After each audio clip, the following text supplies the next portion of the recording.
En la historia de la humanidad, a menudo son los momentos aparentemente insignificantes los que desencadenan las consecuencias más catastróficas. Este es el relato de uno de esos momentos. Un día soleado que sumergiría al mundo en la oscuridad durante 4 largos años. Nos encontramos en Sarajevo, el 28 de junio de 1914.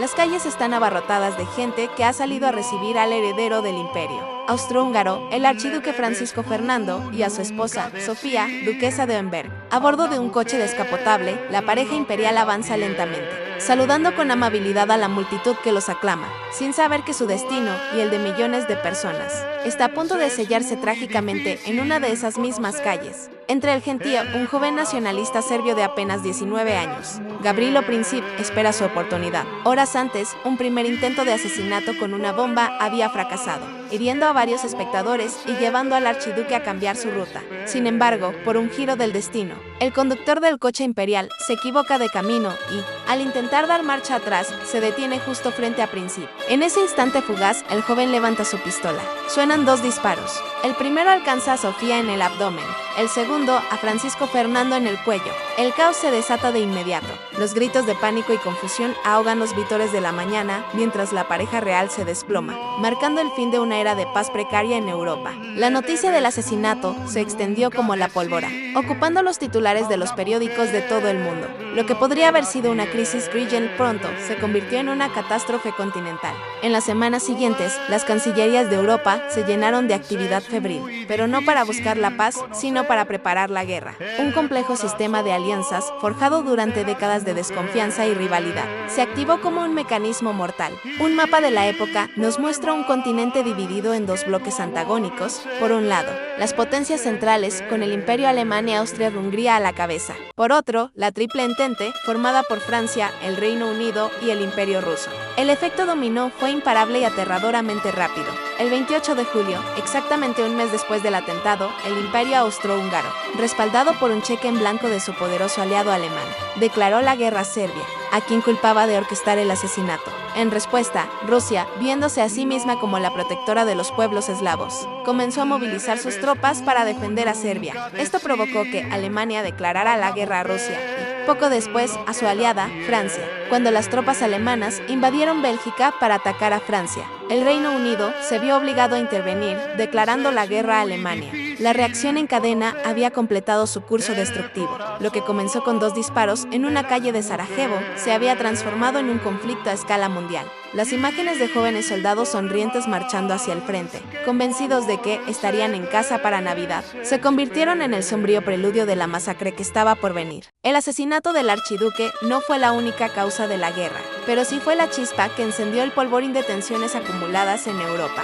Y así, un solo evento, en una esquina de los Balcanes, cambió el curso de la historia para siempre, arrastrando a una generación entera al abismo de la Gran Guerra, y recordándonos que las llamas de un conflicto global pueden prenderse con un único y funesto destello. En nuestro último episodio, el asesinato del archiduque Francisco Fernando en Sarajevo desencadenó una imparable reacción en cadena, arrastrando a las grandes potencias europeas, unidas por una compleja red de alianzas, al borde del abismo. Una a una, las naciones declararon la guerra, movilizando a millones de hombres para un conflicto que creían que terminaría en cuestión de meses.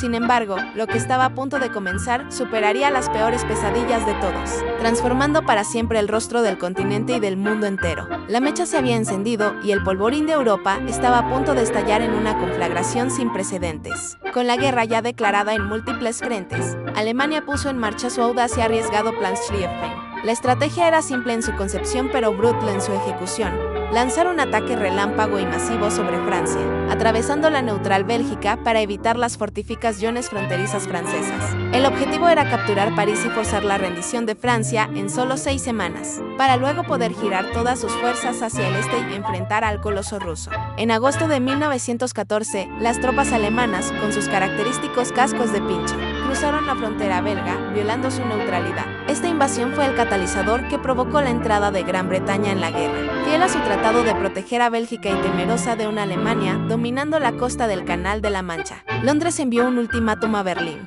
Al no recibir respuesta, el Imperio Británico declaró la guerra, y la Union Jack se unió a las banderas de los aliados. El avance alemán a través de Bélgica y el norte de Francia fue inicialmente arrollador, empujando a las fuerzas francesas y al pequeño cuerpo expedicionario británico hacia el sur. Parecía que el plan Schlieffen estaba funcionando a la perfección y que París caería en cuestión de días.